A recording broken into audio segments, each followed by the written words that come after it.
remarkable chef José Andrés is not just a two-star Michelin chef and restaurateur.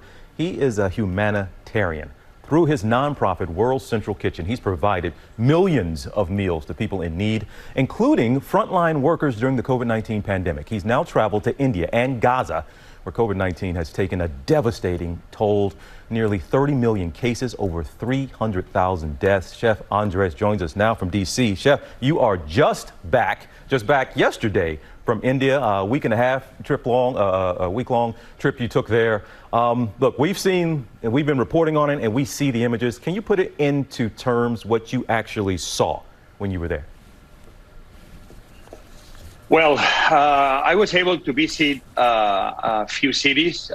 Mainly, I landed in Mumbai, and then we went to New Delhi, the capital. And we were able to visit many of the hospitals we are serving. Right now, we are doing around 40,000 meals a day. We are feeding around 43 hospitals. Mainly, those are meals for doctors, nurses, some of the health workers in different capacities in those hospitals. And we were able to see some of the hospitals that they've been transformed in only COVID-19 hospitals treatment. Some of the hospitals, you need to imagine, they're huge.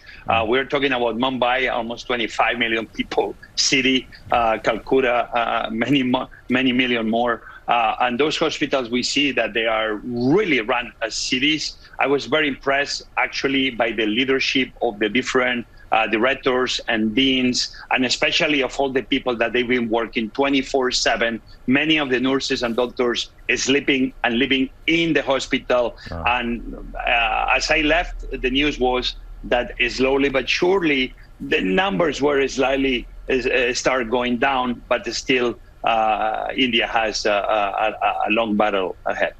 Chef, I want you to explain something here. Look, we see hunger all over the world. We see food insecurity.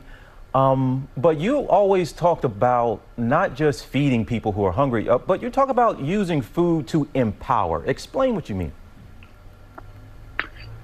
Listen, if we think about it, we are what we eat.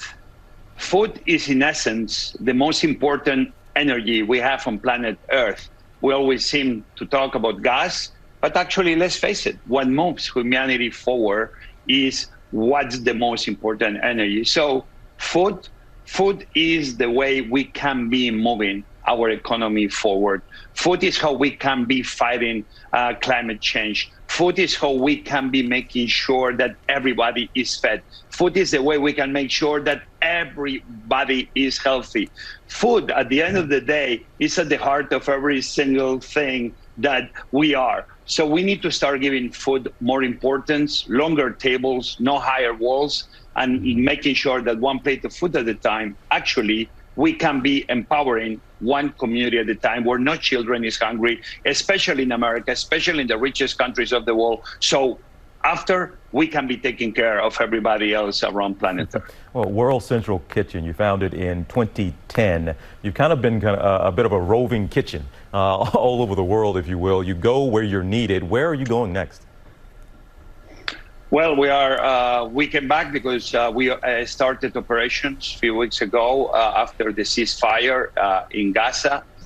So waiting to fly into Israel and then going to visit the kitchen we opened there.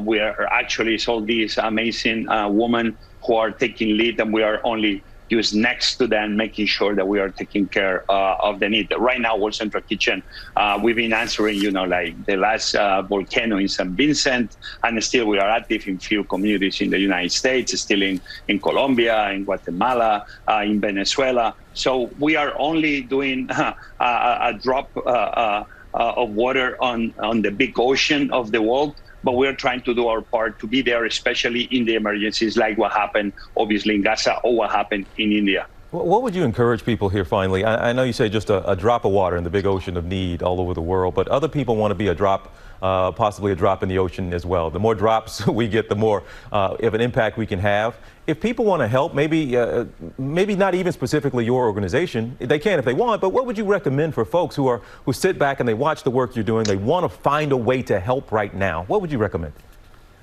Well, one of my big heroes, Robert Egger, my favorite food fighter, a guy that I met in 1993. He told me that philanthropy and charity seems is about the redemption of the giver, when philanthropy should be about the liberation of the receiver.